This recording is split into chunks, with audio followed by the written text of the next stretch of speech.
Okay, now you can see I'm finishing up. I'm on number 59, and as I finish these, I will hit next. That's page 5 of 5.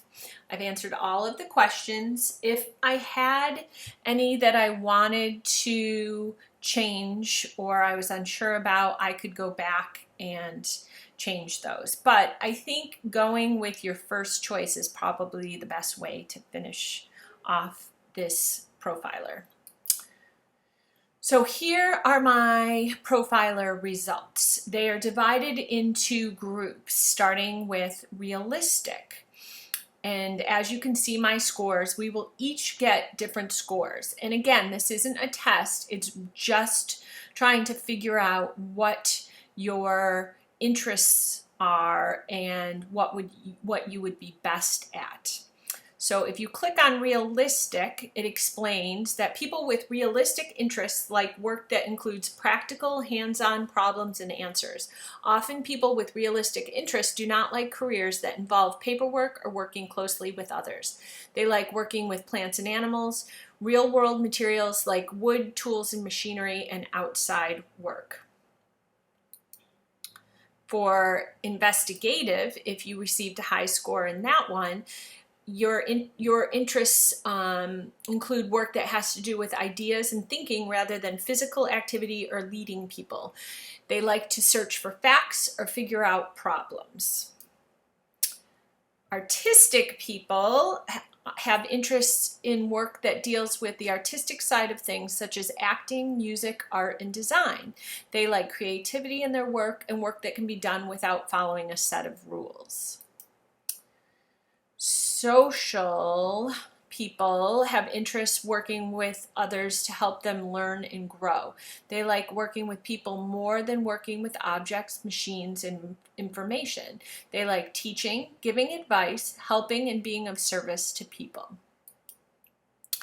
A high score in enterprising would mean that your interests are in work that has to do with starting up and carrying out business projects.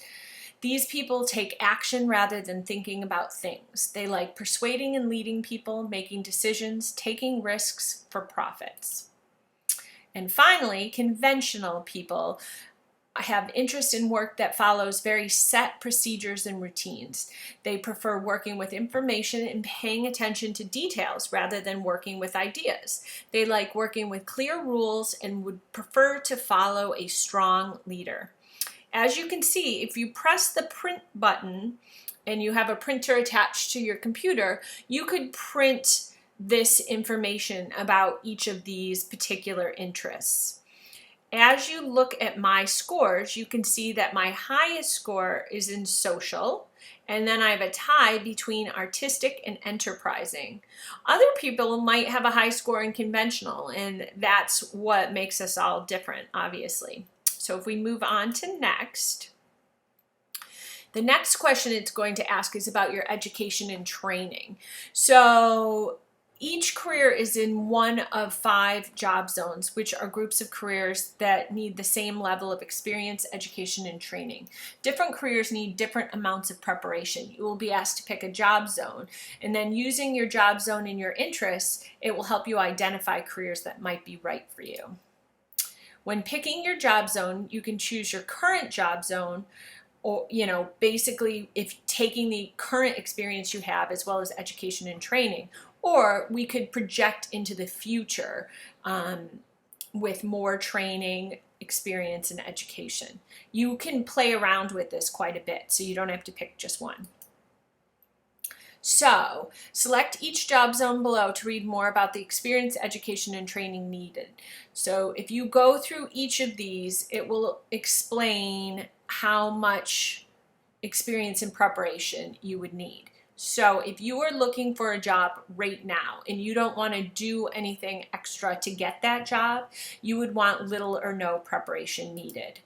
And then you would move all the way up to extensive job preparation, meaning that somebody would get a master's degree, a PhD, become a doctor or a lawyer. So that's a stretch for most people.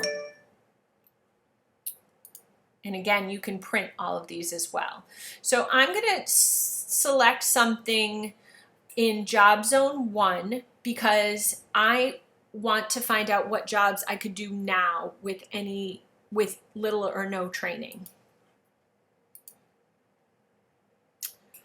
And that just verifies what I'm talking about. And now it's going to jump to careers. So the careers that I could potentially have: a counter attendant, cafeteria, food concession, and coffee shop, a crossing guard, a food server in a non-restaurant, a host and hostess in a restaurant, lounge, and coffee shop, or a model. Well, that's always nice, right?